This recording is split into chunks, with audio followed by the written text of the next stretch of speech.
বাঁধাকপি তো আমরা অনেকেই অনেকভাবে খাই, কিন্তু কখনো কি এভাবে খেয়ে দেখেছেন? নিরামিষ দিনে বাঁধাকপি একবার হলো এইভাবে বানিয়ে খেয়ে দেখবেন। নারকেল আর বাঁধাকপির এই নিরামিষ রেসিপিটি খেতে দুর্দান্ত। ভাত, রুটি, পরোটার সাথে জাস্ট জমে যাবে। এক থালা ভাত কিন্তু নিমেষে শেষ হয়ে যাবে। আপনি একবার বানালে কিন্তু মুশকিলে পড়ে যাবেন, বারবার বানাতে হবে আপনাকে। এই নিরামিষ রেসিপিটি, বাঁধাকপির এই দুর্দান্ত স্বাদের এই রেসিপিটি একবার হলে বানিয়ে খান। সকল বন্ধুদেরকে অনুরোধ করব একটা লাইক দিয়ে ভিডিওটা দেখা শুরু করবে। আর নতুন বন্ধু হয়ে থাকলে চ্যানেলটি নোটিফিকেশনটা অবশ্যই অল করে রাখবেন, যেন সবার আগে ভিডিও পেতে অবশ্যই চ্যানেলটি সাবস্ক্রাইব করে পাশে থাকবে।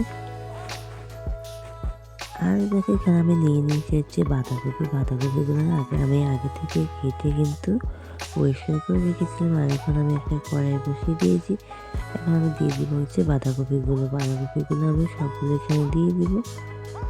কিন্তু গ্যাসটা একদম লো মিডিয়ামে রাখতে হবে, বেশি হাই করা যাবে না। একদম লোতে রেখে কিন্তু আমি রান্নাটা করে নেব। আর এখানে দেখো আমি কিন্তু বাঁধাকপিটা পুরো, আমি এই বাঁধাকপির সাথে কিন্তু আলু ইউজ করিনি, এটা শুধুমাত্র বাঁধাকপি দিয়েই করবো। তার জন্য এখানে আমি আলাদা করা কিছু কিন্তু অ্যাড করিনি। আর দেখতে পাচ্ছি আমি একটুখানি বাঁধাকপিগুলোকে নেড়ে দিয়ে আমি এটাকে 5 থেকে 6 মিনিটের মতো কিন্তু সিদ্ধ হওয়ার জন্য ঢাকা দিয়ে রাখবো। আর এখন আমি এখানে ঢাকা দিয়ে রাখছি ভালো করে যেন এগুলো সিদ্ধ হয়ে যায়। আর এখানে কিন্তু আমি অল্প পরিমাণে একটু জল দিয়েছিলাম, যেটা স্কিপ হয়ে গেছে, দেখা হয়নি। বাঁধাকপিগুলো যেন সিদ্ধ হয়ে যায় সুন্দর করে, তার জন্য। আর দেখো কিন্তু বাঁধাকপিগুলো প্রায় আমার সিদ্ধ হতে যায়। আর এই পর্যায়ে এখন আমি এখানে একটুখানি নেড়ে নিই। আর এখানে কিন্তু এখন আমি নেড়ে নিচ্ছি সবগুলো। বাঁধাকপিটাকে একটু ভালো করে আবারও মিশিয়ে নিচ্ছি। মিশিয়ে নিয়ে আমি এখানে দিয়ে দেবো হচ্ছে 1 চা চামচ লবণ, 1 চা চামচ লবণ।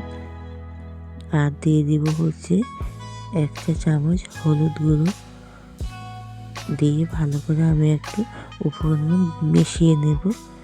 মিশিয়ে নিয়ে ভালো করে আমি কিন্তু মিশিয়ে নিচ্ছি। আর অবশ্যই তোমরা কিন্তু সবাই তোমাদের সুন্দর সুন্দর কমেন্টে বলে যাবে কেমন হয়েছে। তোমাদের সুন্দর একটি কমেন্টে কিন্তু এরকম ভিডিও বানাতে সত্যি খুব উৎসাহিত করে আমাদের। আর সকল বন্ধুকে অনুরোধ করবো প্লিজ একটা লাইক দিয়ে ভিডিওটা দেখা শুরু করবে।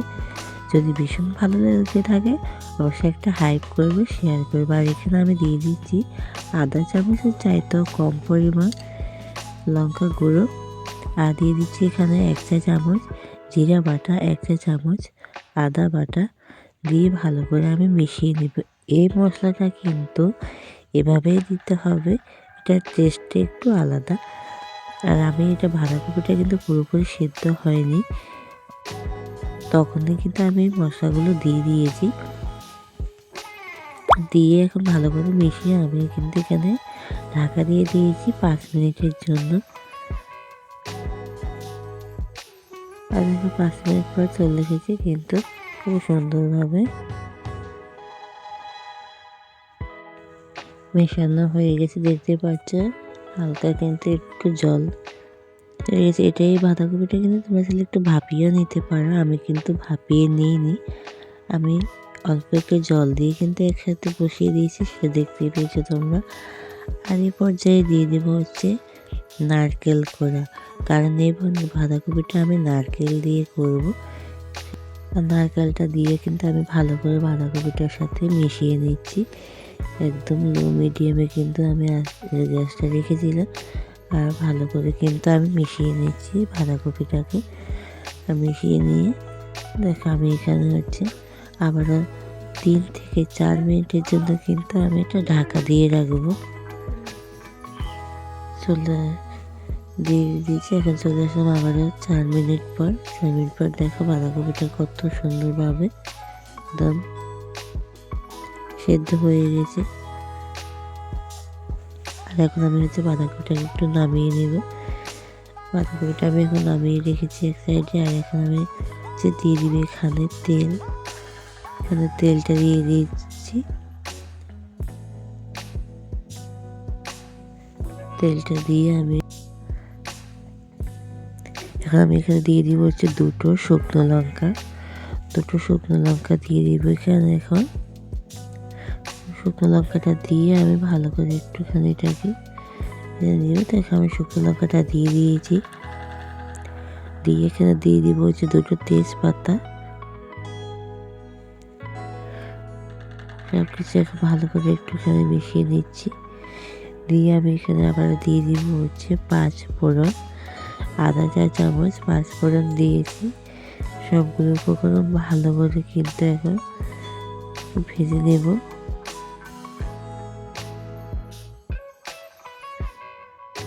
ভেজে দিয়ে এখন আমি হচ্ছে বাঁধাকপিটা দিয়ে দেব। বাঁধাকপিটা দিয়ে ভালো করে কিন্তু মিশিয়ে নেব। ভালো করে মিশিয়ে নিয়ে দেখতে পাচ্ছ আমি এখানে দিয়ে দিব হচ্ছে দুটো কাঁচা লঙ্কা। ভালো করে মিশিয়ে নিয়ে তারপর আমি এখানে কাঁচা লঙ্কাটা দিয়ে দেব। আমি দিয়ে দিচ্ছি কাঁচা লঙ্কাগুলো।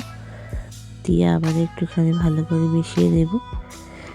তোমরা ঝালটা যে যেরকমভাবে পছন্দ করো ওইরকম অনুযায়ী দেবে।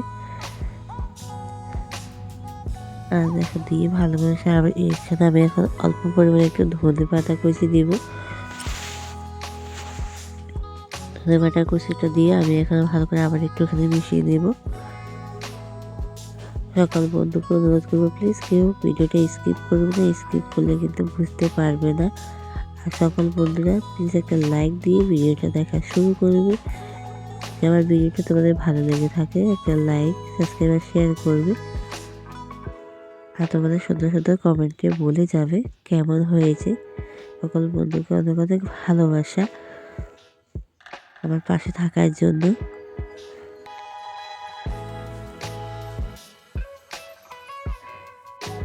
সকল বন্ধুরা ভালো থেকে সুস্থ থেকে দেখা হবে আমার নতুন কোনো রেসিপিতে, নতুন কোনো ভিডিওতে।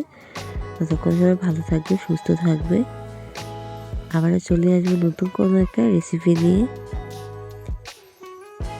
আজকের মতো এখানেই বিদায় নিলাম। টাটা সবাইকে, এতটা সময় আমার সাথে থাকার জন্য, ধৈর্য সহকারে আমার ভিডিওটা দেখার জন্য। থ্যাংক ইউ সবাইকে।